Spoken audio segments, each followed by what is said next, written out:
Today's video, we're looking at the USS British Royal Navy Dress Saber. This one has a lot of agility to it. The cutting ability is really strong, as well as the precision on thrusting. I really like the D-guard as well on this one. Take a look at some specs, up-close looks, and also cut testing. Let's get into it. 37 1/8 of an inch is the overall length, and 31 3/4 inches is the blade length. This one has been sharpened. USS swords come to us unsharpened from their factory. So if you want to do cut testing with this one, you got to add a sharpening service. Another thing to mention is that the back edge is also potentially, you can also get this sharpened. It is about 1 palm distance at the top. This is used for pulling out the thrusts, other top edge type of strikes, other type of whipping strikes and things of that nature. So that's why there's also a back edge. The sword's coming in at 2 pounds, which is a really great weight for this one. Whether you're going to do this for any type of reenactment, you're going to add it to your sword collection.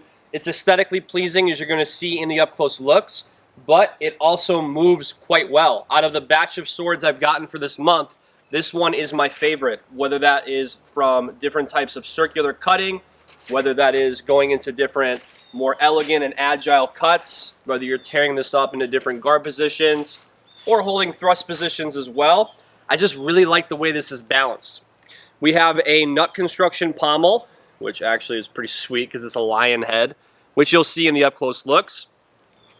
This one's also going to be EN9 high carbon steel. That's a steel that USS uses for their swords. Point of balance on this one is going to be 7 inches from the guard, and we have a handle length of 4 inches. This one is a faux race skin that you're going to see that also has brass wire wrapped around it.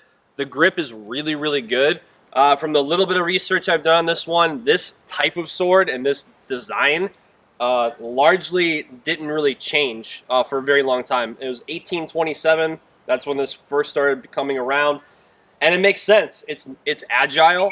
You've got a top edge to it. You've got great hand protection, but it's not so heavy to where you have to worry about blowing your forearm out from just too much work from how heavy it is. So little chops on this are really great. Punch cuts and different tears back up if you're holding this out in the thrust position. And honestly, for parries too, you also have a lot of protection and a lot of coverage for the length of the sword. Let's take a look at the scabbard. Something to mention that's really cool is that there's a piece on the scabbard. It's actually a piece of the crossguard. This actually comes down, and that locks into place. There's a little dot, a brass dot on the scabbard that will lock that into place, which makes sense because if you were moving around a lot, this is a naval sword, you don't want your sword falling out of the scabbard. So I actually like this. It's on the inside, so just for the sake of the camera, I'm going to keep it up here. If this was at my hip, you could unnotch that if needed, so that way this is ready to go. Once that notch is up, it doesn't get in the way at all. You don't have to worry about that.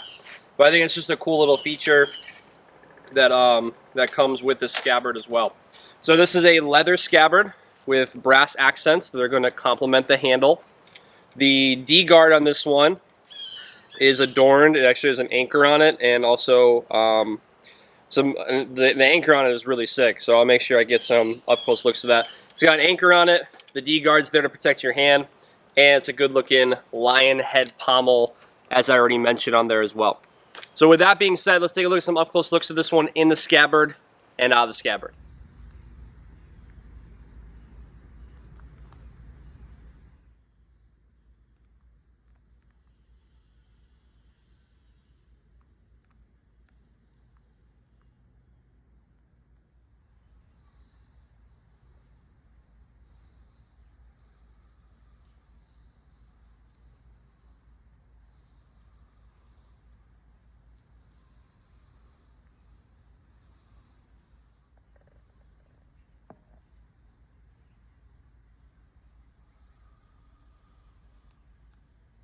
Alright, so what I want to offer now is a little bit of movement with this sword. So whether you're going to do this at all, if you care about what this looks like, the intention here is that you can see the sword in as three-dimensional as possible, so you know if this is something that you want to add to your collection.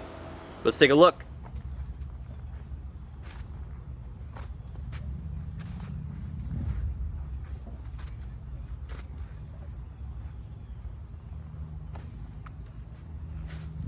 All right, let's take a look at the cut testing. If you're not familiar right now, we've been on tatami mats for about 2 months, even our suppliers out of them. So you're gonna see a lot of water bottles and also pool noodles being used. Let's take a look at how this Royal Navy Saber performed.